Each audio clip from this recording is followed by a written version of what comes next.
The phone rings once, twice, then stops. At 2:47 a.m., Marian Rourke bolts upright in bed, her heart pounding. She's alone. Her husband's been dead for 3 years. Her son is in prison. And no one, absolutely no one, should be calling her, especially not from the number she just saw flash across the screen. Because that number belongs to the daughter she buried 16 years ago. Marian hadn't heard her daughter's name spoken aloud in over a decade. Even thinking it felt like trespassing. The house was cold, too cold. She pulled her robe tighter around her shoulders, her breath visible in the faint glow of the hallway nightlight. Missouri winters were cruel, and the furnace was as old as the grief tucked inside these walls. She shuffled barefoot across the hardwood floor, still shaky from the nightmare that had jolted her awake. Or was it the call? She checked the phone again, sure it had been a dream. But there it was, missed call, 2:47 a.m. And beneath it, the name she hadn't saved in years, Emily Rourke. Her thumb trembled above the screen. She didn't press it. Couldn't. The contact shouldn't exist. Marian had deleted everything after the accident. Photos, voicemails, even the school report card she used to keep tucked in her wallet. She couldn't bear to see that name, not after what happened. She lowered the phone and stared at her reflection in the hallway mirror. Her face looked drained, translucent almost. For a moment, it wasn't just her she saw. There was someone else behind her. She spun around. Nothing. Just the darkened hallway and the door to Emily's old bedroom, sealed shut like a tomb. She walked to it, hand hovering above the knob. She hadn't opened it in years. Not since everything fell apart. Her therapist had called it complicated grief, a term too neat for what she'd endured. Her daughter, Emily, had vanished at 12. Found 3 days later in the woods near Coldwater Creek, her body broken and washed pale. The police said it was an accident. She'd wandered off during a game of hide and seek. But Marian knew better. Her son, Lucas, had been there that day. And though he never spoke about it, not to her, not to anyone, he'd changed afterward. Quiet, withdrawn, unreachable. By the time he was 17, he'd been arrested for aggravated assault. Then something worse. He was 22 now, serving time in Jefferson City Correctional. And now this. Another buzz from the phone made her jump. Unknown number. She hesitated, then picked up. Hello. Nothing. Just silence. Then breathing. Not heavy. Not panicked. Just there. Then a voice. Soft. Girl-like. Familiar in a way that curdled the blood. Mom. Marian's legs gave out, and she sank to the floor, the phone still pressed to her ear. Emily, she whispered. The line clicked. Silence. She stared at the phone, heart shuddering against her ribs. The call hadn't been recorded. No number left behind. Just static in her chest, and the sudden, sickening realization that she had to go back into that room. Emily's room. And that whatever she had buried all those years ago hadn't stayed dead. Marian reaches for the doorknob of her daughter's sealed room as the camera lingers on her reflection, which, just for a second, moves independently. Marian's hand trembled on the brass doorknob, cool to the touch despite the furnace kicking on somewhere deep below the floorboards. The hallway behind her seemed to dim, like the light itself was holding its breath. She hadn't opened this door in 16 years. Not since the day after Emily's funeral, when the scent of her daughter's bubblegum shampoo still lingered in the air, and Marian had dropped to her knees in the middle of the pink rug, choking on a sob she couldn't finish. She turned the knob.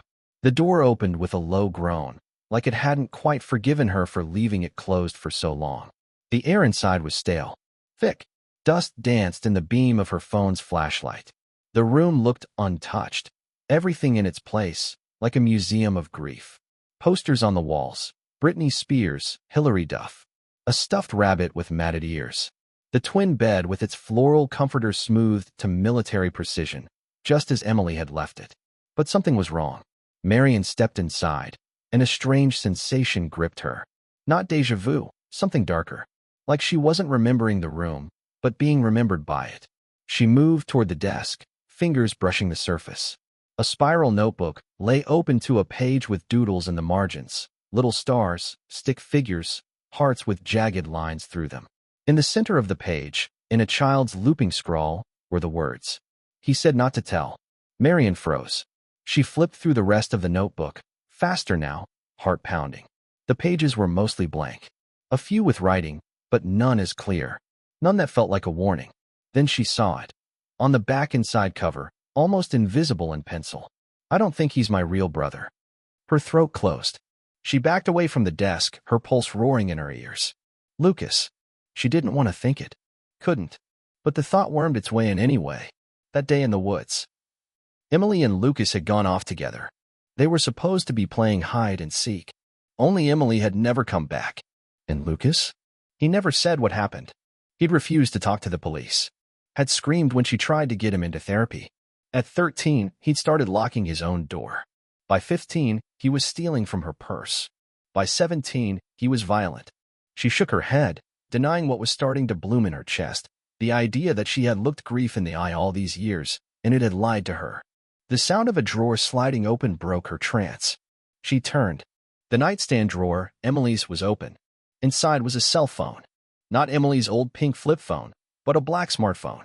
Modern. Charged. Her hand hovered over it, fingers numb. She picked it up. One notification. Video saved. 3:01 a.m. She tapped the screen. The footage was grainy. Night vision. It showed a girl's face, pale, trembling, her eyes wide and full of terror. Behind her, a dark figure stood barely visible. Then the girl whispered, "If you're watching this, he knows." The video cut out. Marian dropped the phone like it burned her. From behind her, the floor creaked. She turned, but no one was there. Only her own reflection, now faintly visible in the dark window. Only, it wasn't hers. It was Emily's. And she was smiling. Marian stares frozen at the window where Emily's reflection should be impossible, but there it is, grinning back. Marian stumbled back, her breath fogging the glass. The reflection didn't follow her. It stayed rooted to the window, her daughter's face, unmistakable. 12 years old. Smiling. Not a sweet smile. Not the kind Emily used to wear when she won at checkers or got her favorite cereal in the shopping cart. This smile was wrong. Tilted. Too knowing. Like it had lived through something it couldn't unsee. And then, just as Marian blinked, it was gone. Her own face returned, pale, panicked, aged. She fled the room, slamming the door behind her, locking it like a child afraid of nightmares that could bleed through the crack under the door. Downstairs, the kettle screamed on the stove, even though she didn't remember turning it on. She shut it off, hands shaking. Poured a cup. Burned her tongue but didn't care. What was that video? What did it mean he knows? She thought of Lucas again. The police report from his last arrest had mentioned excessive force, a phrase that chilled her now in retrospect. The man he'd assaulted was a neighbor, middle-aged, quiet, lived alone. Marian hadn't asked questions. She was too tired, too far gone in her own fog. But maybe she should have. Maybe she should have looked harder. She opened her laptop and searched Jefferson City Correctional Inmate Visitation. The site was slow, the interface stated. She hadn't seen Lucas in over a year. Their last visit had ended with him refusing to speak, just staring at her, unblinking, like she was a stranger. She submitted the request. Then, on instinct, she opened a new tab and searched Coldwater Creek Death 2009. The news article was still there. Tragic drowning claims 12-year-old girl. A brief paragraph. Police found no signs of foul play. Body discovered after an overnight search. The photo was one she had given them, Emily in her 5th grade class photo, smiling with a chipped front tooth. But now, Marian noticed something she hadn't before. The byline. Reporter. A. Delaney. Her heart skipped. Alex Delaney. He'd been a local crime reporter back then. Marian vaguely remembered him, quiet, always scribbling, wore a corduroy jacket in summer. Something about his reporting had always seemed off. Too focused. Too persistent. He'd called her weeks after the funeral asking about Emily's behavior, about Lucas. She hadn't spoken to him since. On impulse, she searched his name. A LinkedIn profile popped up. Retired now. Still lived in Missouri. She picked up the phone. He answered on the 3rd ring. Hello. Mr. Delaney. This is Marian Rourke. A pause. I wasn't sure I'd ever hear that name again, he said slowly. You all right? No. I think something's wrong. I think Emily, someone, tried to contact me last night. And there's a video. A girl. She looks like Emily, but older. Dead silence. Then he said, you need to come see me. There's something I never printed. Something the cops ignored. Marian's skin went cold. What? She didn't drown, Mrs. Rourke. She was placed there. Marian couldn't breathe. I wanted to tell you. Delaney continued, voice grim. But you were grieving. And the department shut it down fast. Said it was too speculative. But I found something. Found what? The real reason she was in those woods. And it has to do with your son. The camera cuts to Marian driving through the rain at dawn toward Delaney's home, while in the back seat, unseen by her, a blurry reflection flickers briefly in the rearview mirror. Delaney lived alone in a slumping farmhouse an hour outside Columbia, surrounded by brittle cornfields and rust-colored tractors frozen in time. The mailbox leaned at a slant. A crow watched from a broken fence post. Marian parked under the gray morning sky, her tires crunching over gravel. For a long moment, she didn't move, just stared at the peeling paint on the screen door, heart drumming like something was trying to escape her chest. She knocked.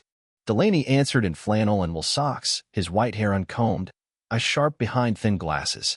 He looked older than she remembered, but not weaker. If anything, there was something haunted about him, like a man who'd spent too long knowing something no one believed. Come in, he said, and held the door open. Inside was a time capsule of the early 2000s, stacked newspapers, dust-laced shelves, a rotary phone beside a tablet. He led her to the kitchen, poured burnt coffee into chipped mugs, and opened a thick manila folder on the table. I've kept this since '09, he said. Couldn't let it go. Something about your daughter's case. It never fit. Marian sat across from him. Tell me. He pulled out photos first, crime scene snapshots. Emily's body by the creek, face turned away, skin ghost white. These were never released, he said. I got them from a contact in the department. You see anything strange? Marian flinched but forced herself to look. And then she saw it. The grass around Emily's shoes flattened in a square. Not natural. As if something had rested there before her body was placed. They said she fell in, Delaney said, voice low. But there were no drag marks. No slipping on rocks. No water in her lungs. Marian's breath caught. What are you saying? I think she was already dead when she was put there. I think someone moved her to make it look like an accident. No, Lucas was with her, but he couldn't. Delaney didn't interrupt. Just let the silence settle until she fell into it. I found something else, he said, sliding over a small cassette tape. What is that? A voicemail. Left on my work line the night she died. Came from a blocked number. The voice it's young. Scared. It sounds like Emily. Marian stared at the tape. Her hands wouldn't move. She says someone is watching her. That she knows a secret she's not supposed to know. Then there's a screen. And the line cuts. Marian's fingers closed around the tape. Why didn't you go to the police with this? I did. They said it was a prank. Called me a ghoul for digging into a grieving mother's pain. I lost my job 6 months later. Delaney sat back. But there's more, Marian. Look at this. He handed her a photocopy of a juvenile court record, Lucas's sealed file. She squinted at the grainy text. A section had been redacted. Wait, she said. This doesn't make sense. He wasn't arrested before the assault charge. This says. He was. Briefly, Delaney said. 3 weeks before Emily died. Something about a neighbor. A younger girl. Marian's blood froze. No, she whispered. That's not possible. It was sealed immediately, Delaney said. I had to pull favors just to get this page. Marian stood, heart slamming. I have to talk to him. Delaney nodded solemnly. You should. But be careful. He's not the boy you remember. Outside, the wind picked up, rustling the brittle stalks. And in the back of Delaney's yard, barely visible, a child's shoe lay half buried in the dirt. The gates of Jefferson City Correctional closed behind her with a mechanical groan, the kind that made you feel like you'd stepped into a world where time didn't move forward. It just repeated itself in echoes and stares. The visitation room was cold and beige, like everything else in this place. Marian sat at the table marked 3C and stared at the empty chair across from her. The cassette tape sat in her purse, its presence a constant throb, like a wound she couldn't ignore. She hadn't seen Lucas in over a year. When he walked in, escorted by a guard, her breath hitched. He looked thinner, harder, hair buzzed short. A scar now cut across the bridge of his nose. But it was his eyes that undid her, still green, still hers, but flat, like the light behind them had gone out a long time ago. He sat down slowly, his eyes locking on hers with an unreadable expression. Mom, he said. Just that. Nothing more. She managed a nod. Hi, baby. A pause. He looked down at his hands. I got a call, she said, voice trembling. From Emily's number. Twice. He didn't react. Then I found a phone. In her room. It had a video. She said, "He knows." "Lucas, what is going on?" He looked up at her then, and something shifted in his face. Not surprise. Not fear. Something closer to weariness. "You shouldn't have opened that room," he said. Her breath caught. "What?" "I sealed it for a reason." "Sealed it," she whispered. "You? You went in there." His eyes stayed on hers. "After the funeral. I went in. I took her phone. I found something. I didn't want you to see it." "What did you find?" He hesitated. His jaw clenched. She was writing about someone. Someone who came to her window at night. Said he was her friend. Marian felt the ground shift under her. She wrote it down. Drew pictures. Said he had a coin he always flipped. Said if it landed on heads, he'd stay outside. But if it landed on tails, he'd come in. "No," Marian whispered. Lucas nodded slowly. She was scared. "I told her it was her imagination. But then I saw him. Once. In the woods." She blinked hard, struggling to follow. "You're not talking about a person," she said. "You're talking about a story she made up." "I thought so too," he said quietly. "But after she died, I started dreaming about him. Always the same dream. He's flipping the coin. Over and over. And Emily's behind him, crying." Marian reached into her purse and pulled out the tape. "Do you remember this?" she asked. "It's a voicemail she left the night she died." He looked at it like it was a bomb. "I can't," he said. "You were with her, Lucas. That day. You never told me what happened." His eyes flicked to the guard, then back to her. "She followed him," Lucas said. "Into the trees. I tried to stop her." "Lucas," she whispered, leaning forward, desperate. "Was there someone else? Was there a man?" He looked away. "I don't know." "You don't know? Or you won't say?" He didn't answer. The guard stepped forward. "Time's up." Marian's pulse roared in her ears. "Lucas," she shouted as he stood. "Did you hurt her?" He flinched, then said quietly, almost to himself, "She wasn't supposed to die." The words crushed the air out of her lungs. He was led away without another word. Marian sat there long after the room emptied, unable to move, as the voice in her head repeated those words over and over. She wasn't supposed to die. The video started before she tapped it. It was shorter this time. Just 8 seconds. A dark room. The camera shaking, grainy. A small hand, Emily's, reaching out from the shadows. Then a flash of silver, a coin, spinning in midair, catching the dim light. It lands. Tails. A whisper, just one word. "Run." Marian dropped the phone. It slid under the passenger seat as she choked on a gasp. Her hands flew to the ignition, trembling as the engine sputtered to life. But she didn't drive home. She drove to the woods. Coldwater Creek. It had rained that morning, and the earth squished beneath her boots. The trail was narrower than she remembered, overtaken by thorns and branches like nature trying to forget what had happened here. She followed the path blindly, guided by memory and dread. The trees swayed above, whispering things she didn't want to understand. After 20 minutes, she reached the spot. The creek was a shallow ribbon of water now, barely moving. But Marian knew it. This was where they'd found Emily.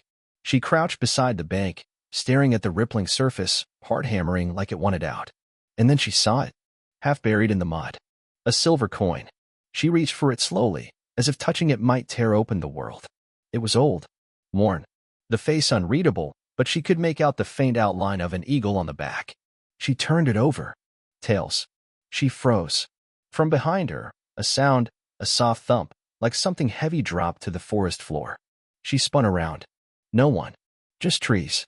Wet leaves. Silence. And then whispers. Faint. Garbled. Like they were inside her skull. She backed away, breath quickening. The coin burned in her palm. Suddenly, a crack of branches behind her. She turned again and saw him. Or it. A tall figure. Faceless. Dressed in what looked like an old, dirt-streaked overcoat. He stood absolutely still, 20 feet away, and in his hand, he held something. Another coin. He raised it. Flipped. She didn't wait to see how it landed. Marian turned and ran, crashing through the underbrush, lungs burning. Branches tore at her robe. Mud swallowed her boots. But she didn't stop. Not until she reached the clearing and saw headlights in the distance, her car. She dove inside, locked the doors, and peeled away, sobbing so hard she could barely see. Back at the house, she barricaded the front door. Curtains drawn. Lights off. And then she remembered the tape. With shaking hands, she found a dusty cassette player in the garage and inserted the tape. It clicked. and Emily's voice filled the room. Mom, I know you said not to talk to him, but he keeps coming to my window. He says he knows what Lucas did.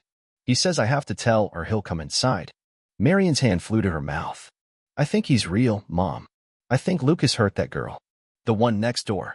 I saw them. I saw everything. Static. Then a long pause. Then a whisper. He said it's my turn now. Click. The tape ended. Marian dropped to her knees, the weight of it all crushing her. Lucas hadn't hurt Emily. He'd hurt someone else. And Emily had known. She'd tried to tell. She'd paid the price. And now, someone else was next. The phone on the table buzzed again. A new message. From Emily's number. Don't let him flip again. The sound came again. Flip. Catch. Marian turned slowly, her body rigid with terror. He stood in the hallway. Tall. Still. Shadowed. The coat hung from his frame like it was soaked through, heavy with things unsaid. The silver coin danced over his fingers, graceful, practiced. Her legs wouldn't move. Her mouth went dry. What do you want? She whispered. The figure didn't speak. He flipped the coin again. Tails. She flinched. No, she gasped. You don't get to decide. Not again. Behind him, the air seemed to twist, light bending in impossible ways. And there, just for a moment, she saw her. Emily. Half shadow, half light. Her eyes glistening. She wasn't 12 anymore. She looked older. The girl she never got to become. The girl time had stolen. Emily, Marian sobbed. The girl lifted one hand, pointing. Not at the figure. At her. Marian blinked. No, she whispered. You're not saying. Images crashed into her mind, memories she had buried beneath grief and pills and therapy. Emily crying in the hallway. Emily bruised. Emily trying to tell her something. And Marian, too tired. Too scared. Too unwilling to see what was in front of her. Lucas hadn't acted alone. He'd been sick, yes. Angry. But he hadn't hidden the signs. She had. She had told Emily to keep quiet. To be careful what you say. Because the neighbors already looked at their family sideways.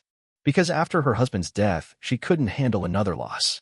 Because a mother is supposed to protect her children, and she thought denial was a form of love. But denial had a cost. And Emily had paid it. The figure took a step forward, coin in hand. You don't have to do this, Marian said, voice breaking. She was just a child. She tried to tell me. I didn't listen. Another step. Take me, she said. Silence. She took a step forward. Take me instead. The coin flipped. Heads. The figure stopped. And then vanished. Just like that. The air settled. The lights flickered back to life. The hallway was empty. Marian collapsed to the floor, sobbing deep, racking sobs that clawed their way out of her lungs. She crawled to the couch and curled there for hours, the silver coin clutched in her hand. When she woke, the house was quiet. Morning sun slid through the windows. She thought it was over. Until the knock came at the door. A uniformed officer stood there, hat in his hands. Mrs. Rourke, he said gently. Your son. Lucas. He's dead. She stared. Last night. They say it looked self-inflicted. But something was strange. What? She asked, numb. The officer hesitated. He carved a circle into the wall and left a coin beside his body. He handed it to her in a plastic bag. Tails. She closed the door without another word. Later, she went to Emily's room and opened the window for the first time in 16 years. Outside, the trees were still. The wind carried the scent of spring. And there, on the windowsill, sat the second coin. She picked it up. And this time, she flipped it. Heads.